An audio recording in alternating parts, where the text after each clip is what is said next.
మీలో ఎంతమందికి కర్ణ గురించి తెలుసు? కర్ణుడు అంటారు. లైక్ మహాభారతంలో ఉంటారు కదా! ఆ కర్ణ. అతన్నందరూ ఏమంటారు? చాలా గొప్ప గివ్వర్, చాలా హెల్పింగ్ నేచర్ ఉన్న పర్సన్ అంటారు కదా! కానీ మీకు ఈరోజు నేను కర్ణుడి కంటే ఒక గొప్ప దాన్ని నేను మీకు చూపిస్తాను. అంటే అంతకన్నా గొప్ప ఒక గివ్వర్, అంతకన్నా ఉన్న హెల్పింగ్ నేచర్ అలాంటి దాన్ని నేను మీకు చూపిస్తాను. అది రోజు మీ కళ్ళ ముందే ఉంటుంది. రోజు మీరు దాన్ని చూస్తూనే ఉంటుంటారు. బట్ మేబీ ఎప్పుడు ఐడెంటిఫై చేయలేదేమో. అదేంటో తెలుసా? ఇదే ఒక చెట్టు, ఒక ట్రీ. ఒక చెట్టు పుట్టినప్పటి నుండి చనిపోయేంత వరకు, ఈవెన్ చనిపోయాక కూడా మీకు హెల్ప్ చేస్తూనే ఉంటుంది, మీకు బెనిఫిట్స్ ఇస్తూనే ఉంటుంది. ఎలానో తెలుసా? ఒక ట్రీ, మనం కార్బన్ డైఆక్సైడ్ రిలీజ్ చేస్తాం అండ్ అది ట్రీ తీసుకొని మనకు ఆక్సిజన్ ఇస్తుంది మనం బ్రతకడానికి. నెక్స్ట్, ట్రీ తనంతకు తనే ఫుడ్ చేసుకుంటుంది. అది గ్లూకోజ్ అంటారు, స్టార్చ్ అంటారు. అండ్ మనకు ఫుడ్ ఇస్తుంది చాలా ఫార్మ్స్గా, ఫ్రూట్స్ ద్వారా, సీడ్స్ ద్వారా ఆర్ గ్రెయిన్స్ ద్వారా.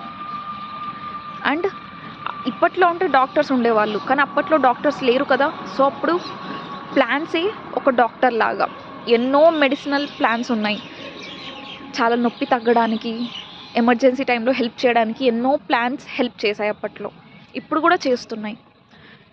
నెక్స్ట్, మీరు ఎప్పుడైనా మీకు ఏదైనా ప్రాబ్లం ఉన్నా ఆర్ ఏదైనా స్ట్రెస్లో ఉన్నా, టెన్షన్లో ఉన్నా, జస్ట్ ఒక వాక్ నేచర్లో వెళ్ళండి, మీ మూడ్ ఆటోమేటిక్గా సెట్ అయిపోతుంది.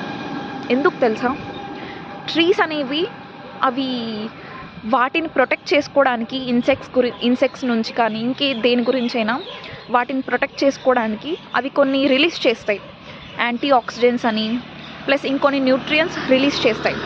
సో మీరు ట్రీస్ పక్కన నడిచేటప్పుడు మీకు కూడా అవి ఎయిర్లో కలిసిపోయి ఉంటాయి కాబట్టి మీరు కూడా అవి బ్రీత్ చేసినప్పుడు చాలా బాగా అనిపిస్తుంది. ఎన్నో కెమికల్స్ మీ లోపల కూడా వెళ్ళిపోతాయి.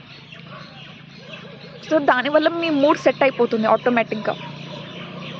సో ఇది మీరు అడగకపోయినా అది హెల్ప్ చేస్తుంది.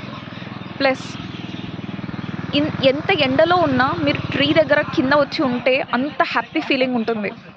సో మీకు షెల్టర్ ఇస్తుంది. అండ్ నెక్స్ట్, ఈవెన్ చనిపోయాక కూడా ట్రీ మీకు హెల్ప్ చేస్తుంది. ఎలా?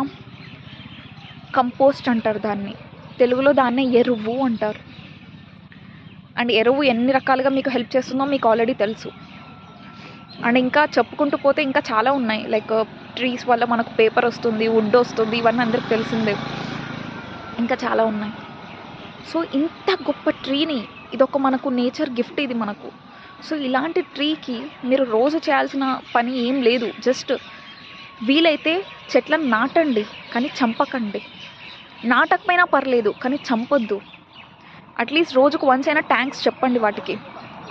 ఇంత చేశాయి, మీరు అడగకపోయినా ఇంత చేశాయి కాబట్టి అట్లీస్ట్ థ్యాంక్స్ చెప్పండి, అంతే.